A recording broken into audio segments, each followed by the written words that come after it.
comedian has worked for the Cleveland Cavaliers for 11 years, right? So let's be very nice to him tonight. Big round of applause for Matt Benninger. All right. Yeah, keep it up. All right. Thank you very much. It's fantastic. Alcohol's actually kicking in. That's going to help things out quite a bit. Before we get started, I'm curious, how many people are here on a date tonight with the spouse or the boyfriend, girlfriend? Make some noise if you're here on a date. This is a huge crowd, I'm gonna be honest there. On the other side of it, how many people are here just as friends? Maybe co-workers or roommates or platonic thing just to get the hell out of the house on a Wednesday? Also awesome, thank you for coming out. Just thinking, how many people up until 10 seconds ago thought they were here on a date and just found out they're here as friends? 'Cause that's gonna be an awkward ride home, am I right? Ah, shit. I'm sorry, table 5. Nobody look at table 5. Stop looking over here. I think I've cleared it. I don't think anyone really noticed. If you don't know already, there's a Christie's Show Bar across the parking lot. It's going to cost you more than $2 to get in, and those girls aren't going to date you either, but their version of just friends is, well, let's just call it wildly non-traditional. So it might be something to think about, keeping the old back pocket for later.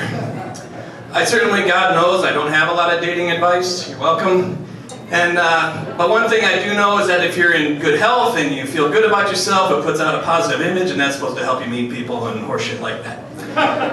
So one thing I do is I do get my annual checkup, because you got to go see the doctor every year when you get over 25, like I am. Shut up. And I go every spring, and this year I went, and the doctor tells me, Matt, have you seen these numbers? No, that's not a good start. And he says, everything's gotten worse. Your weight, your cholesterol, your personality, they've all taken a real dive. I'm like, wait, okay, what was that last one? And he says, Matt, if you continue this lifestyle, you're just going to grow to be more and more disgusting and alone until inevitably your heart gives out on top of a sex worker. I think that's wildly specific. I'm starting to think my doctor's kind of a dick.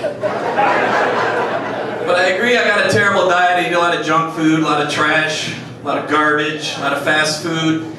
And I realize it's bad because when I go to these places, I find myself lying to the cashier about who the food is really for. I'll be at Five Guys Burgers and they say, what would you like? I'm like, I got 2 bacon cheeseburgers. What do you want on it? You know, the ketchup and mustard and lettuce and tomato and pickles. On both? Oh, both? Well, my goodness, what, are you kidding? Let me double check that. Yeah, no pickles on that other one. Barely dodged a bullet, thanks for that. Of course, they just lean back. 2 patties for the guy who doesn't want us to think they're both for him. Dude, that's... All right, just put the pickles on the side. And while we're at it, can we be done with the restaurants that yell at you when you walk in the door? The whole, welcome to CC's, welcome to Moe's, welcome to Sam's Sub Shop, all that shit. I mean, read the room, okay? No one's walking into these places to celebrate a promotion at work. You know what I mean? Single guy coming in there to eat his feelings, doesn't want a lot of fanfare.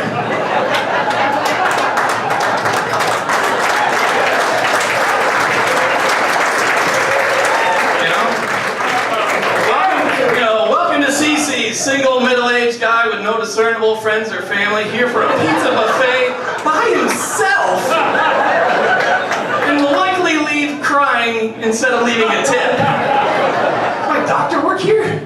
I always leave a tip after the crying. But I do like dating. I do like dating women. I'm not entirely sure how they feel about it. Part of the problem is I'm not much of a closer. I know it's shocking. For instance, a few months ago, I was out at a bar with friends, and we're talking to a girl, and it's going great. She's a friend of a friend of a friend kind of a situation, and it's going pretty good by my standards. She's looking in my eyes, and she's got her hand on my arm, and she's laughing at the things that I'm saying, and not just the things that I'm doing and wearing, like usual. There's a difference. And the night's winding down, and as women are known to do when they see one of their friends having fun without them, they want to put an end to it. So we're walking out to the sidewalk, people getting their Ubers and their guys selling falafels and whatever, and she leans up and she gives me a kiss on the cheek and says, wow, I really had a nice time tonight. I'm like, yeah, me too, this is great. And her friends are pushing her a little way down the sidewalk, and I'm like, hey, would you like to hang out sometime? And she half turns, I'm like, yeah, I'd really like that, that'd be nice. I'm like, all right, this is going pretty good.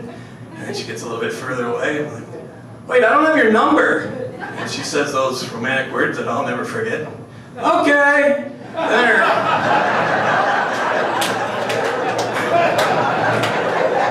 And then her friends sweep her into the car like they're in the Secret Service, and the car pulls away. But it didn't pull away. In my head, it was like the last scene of Back to the Future, where the car actually rises up off the ground and then shoots into the sky. And it's just me and Falafel Guy on the sidewalk, and I'm looking at him like, well, that's not gonna be good for me, right? No. I'm never gonna see her again, am I? No. I'm gonna die in a sex worker, aren't I? Yeah. That's my time.